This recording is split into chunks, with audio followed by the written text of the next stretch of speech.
यह कहानी उन चार दोस्तों की है जिसके साथ कुछ ऐसी घटना घटी कि जिसे उनका पूरा जीवन ही बदल गया। आइए जानते हैं कि ऐसा क्या हुआ था। मुंबई शहर की रहने वाली प्रिया शर्मा अपने दोस्तों के साथ रवि, साहिल और विजय के साथ शिमला जाने का प्लान बनाया। वो सब शिमला जाने के लिए बस में बैठ गए। कुछ ही देर में प्रिया सो गई। अचानक प्रिया की नींद खुल गई तो उसने देखा कि बस में कोई नहीं था। बस का ड्राइवर भी नहीं था। बस अपने आप ही चल रही थी। उनके सारे दोस्तों भी बस में नहीं थे।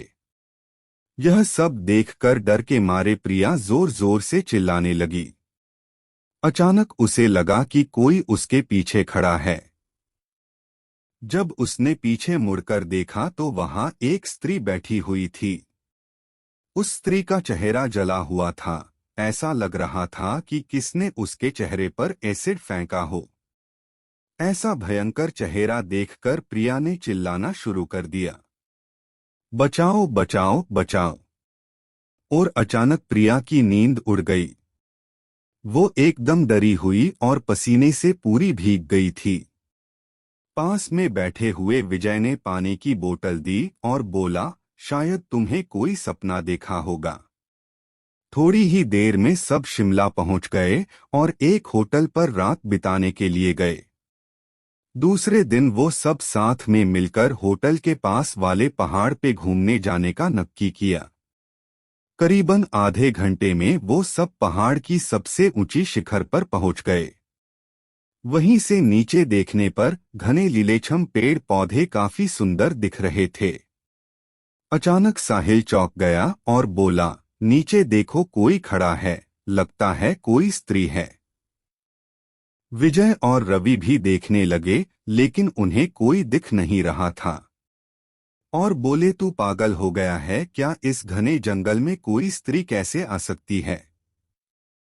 तुम्हें शायद कोई भ्रम हुआ होगा। उसके बाद वह सब खुली जगह पर चले गए।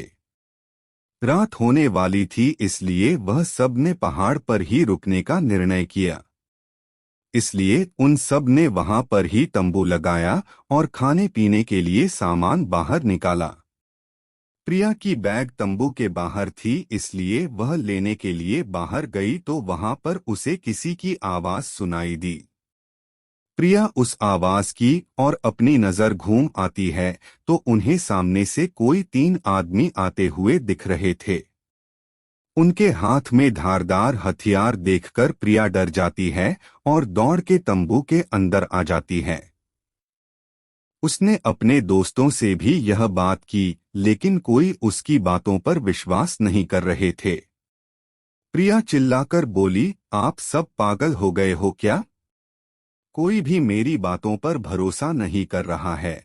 चलिए मेरे साथ बाहर, मैं आपको बताती हूँ। वो सभी बाहर आके शिखर की टोच से नीचे देखने लगते हैं। उतने में ही उन सभी को लगता है कि कोई तीन लोग उनकी ओर बढ़ रहे हैं। यह सब देखकर वो सभी डर जाते हैं और तुरंत ही अपना अपना सामान समेटने लगते हैं और बड़े से पत्थर के पीछे जाके छुप जाते हैं। थोड़ी ही देर में वो सब ऊपर आ जाते हैं। प्रिया देख रही है कि उनके हाथ, पैर और सिर आम आदमी जैसे बिल्कुल नहीं थे। वो सब एक जगह पे बैठ जाते हैं और कुछ तांत्रिक विद्या शुरू करते हैं।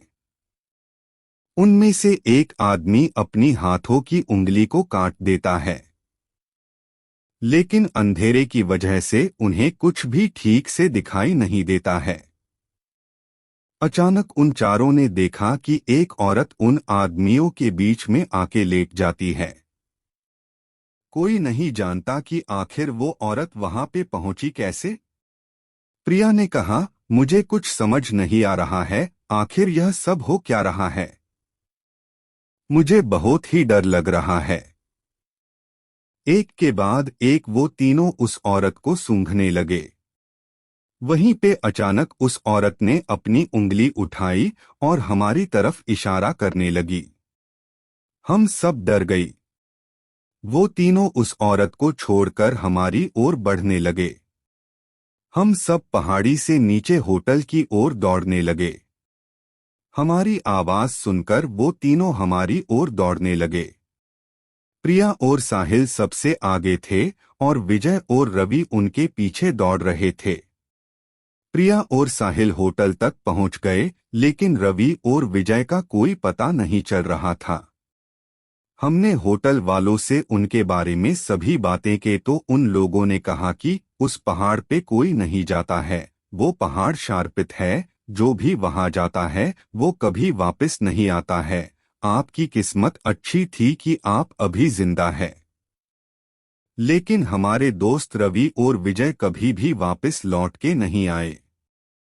हमने उन्हें ढूंढने का बहुत ही कोशिश की, पुलिस कंप्लेन भी करवाई, लेकिन कोई फर्क नहीं पड़ा।